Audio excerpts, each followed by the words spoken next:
پەنا بەخوای گەورە بەهۆی ئەم مۆبایلەوە جاسوسیکردنمان زۆر بۆ جاسوسی.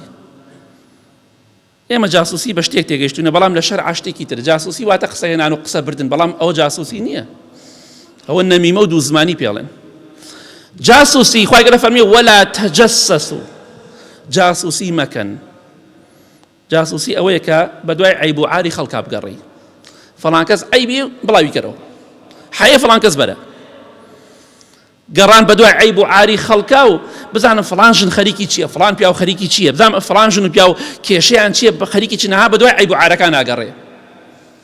پیاوێک بە دوای عەیب و عاری ژنەکەی ئاگەڕێ، ژنێ بە دوای عەیب و عاری پیاوەکەی ئاگەڕێ، کەسێک بە دوای عەیب و عار و خزم و کەسوکارەکەی ئاگەڕێ. ئەمە جاسوسی پێڵێن. پێغەمبەری خوا فەرموویە صلی الله علیه وسلم لە حەدیثێکی صەحیحدا، هەر کەسێک شوێنی عەیب و عاری خەڵکی بکەوێ و جاسوسیان بەسەرەوە بکە، خوای گەورە شوێنی عەیب و عارەکانی دەکەوێت. کەواتە دڵخۆش مەبە کاتێککە بە دوای موسڵمانێکەوەی عەیب و عارەکانی بدۆزیتەوە، خوای گەورەیش بە دوای عەیبەکانی تۆ ئاگەڕێ. کێ؟ ئەڵڵاه.